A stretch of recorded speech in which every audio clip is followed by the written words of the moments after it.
नमस्कार मित्रांनो, मुंबई किराया चॅनलमध्ये आपल्या सगळ्यांचं मनपूर्वक स्वागत आहे. तर आज आपण बनवलेली आहे झणझणीत आणि चमचमीत अशी गवारची सुकी भाजी. गवारची सुकी भाजी म्हटलं की टिफिन लक्षात येतो. भरपूर जणांना ही टिफिनला भरपूर भाजी आवडते. तर ही भाजी आपण कशी बनवलेली आहे तीच आपण आज पाहणार आहोत. तर चला सुरुवात करूया. आज आपण घेतलेली आहे ही गवार. मस्तपैकी गवार आपण साफ करून घेतलेली आहे. म्हणजे ती प्रॉपरली आपण खोडून घेतलेली आहे. तिच्या ज्या शिरा असतात, जाड जाड जो पार्ट असतो तो आपण निवडलेला आहे, तो चांगला स्वच्छ साफ करून घेतलेला आहे. तर ही आहे गवारची भाजी.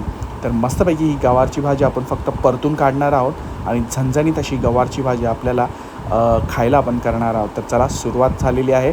इकडे आपण घेतलेलं आहे कोथिंबीर, कढीपत्ता घेतलेला आहे, शेंगदाणे घेतलेले आहे, टोमॅटो घेतलेले आहे, जिरे पावडर घेतलेली आहे, मीठ मिरची घेतलेली आहे, धने पावडर घेतलेले आहे, आलं कांदा लसूण यांची आपण ही मधी पेस्ट घेतलेली आहे.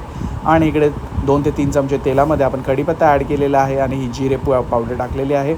इकडे आपण ॲड केलेली आहे लाल मिरची पावडर, इकडे घेतलेले आहे धने पावडर आणि फटाफटमध्ये होणारी डिश आहे, जास्त काही टाईम लागत नाही हिला. इकडे आपण घेतलेले आहे आलं लसूण, त्याचबरोबर कोथिंबीर कांदा यांची ही पेस्ट आहे. आता ही फक्त आपल्याला परतून घ्यायची आहे गॅसवरती. आणि काहीतरी नवीन शिकणार आहात तुम्ही. प्रत्येकजण गवारची भाजी बनवत असेल तर आम्ही ज्या पद्धतीने बनवत आहोत तीच पद्धत आम्ही तुमच्याबरोबर शेअर करत आहोत. मित्र जरूर नोट डाऊन करा.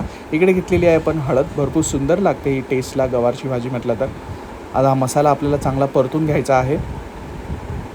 त्याचबरोबर आपल्याला मीडियम फ्लेम ठेवायची आहे गॅसला, जास्त काही हाय फ्लेमवरती आपल्याला ठेवायचं नाही आहे. इकडे आपण टमाटर ॲड केलेलं आहे मिक्सचरमध्ये आपल्या. किती सुंदर असा रंगसंगती आलेला आहे. आता त्याच्यानंतर इकडे ॲड केलेलं आहे मीठ आहे ते चवीनुसार आपण घेतलेलं आहे. आणि गवारची भाजी म्हटलं की तुम्ही ती रश्श्याबरोबर पण बनवू शकतात किंवा आपण ती सुकी पण टिफिनसाठी बनवू शकतात. तर लंच आणि डिनरसाठी हा एक बेस्ट ऑप्शन असू शकतो. टिफिनसाठी मॉर्निंगच्या पण आपण ही भाजी बनवू शकतो. तर भाकरी चपातीबरोबर कॉम्बिनेशन छान जातं ह्याचं. ही झालेली आहे गवारची फ्रेश अशी हिरवी भाजी आपण ॲड केलेली आहे. तुम्ही बघू शकता सोलून घेतलेला आहे. त्याचा जो हार्ड पार्ट असतो, ज्या शिरा असतात त्या आपण काढून घेतलेल्या आहेत आणि बारीक आपण खोडून घेतलेल्या आहेत, त्याला निवडून घेतलेले आहेत मस्तपैकी. आता हा मसाला जो आहे चांगला आपल्याला मिक्स करून घ्यायचा आहे गवारच्या भाजीबरोबर. तर इथपर्यंत जर व्हिडिओ बघितला असेल तर व्हिडिओला लाईक शेअर सबस्क्राईब करायला विसरू नका. तुमचा सपोर्ट मुंबई किराया चॅनलला नक्की दाखवा.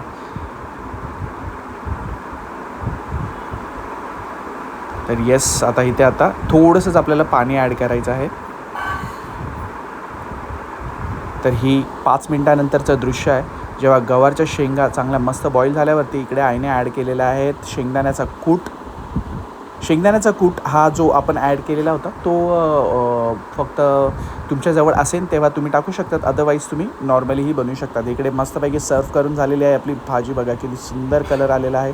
जास्त काही वेळ लागलेला नाही, 10 ते 15 मिनटात झालेली ही गवारची भाजी आहे. तर बघा कोथिंबीरनी गार्निश केलेलं आहे आपल्याला. जरूर अशा पद्धतीने नक्की करून बघा. तुमच्या घरच्यांना हा व्हिडिओ नक्कीच आवडेल. भेटूया पुढच्या व्हिडिओमध्ये.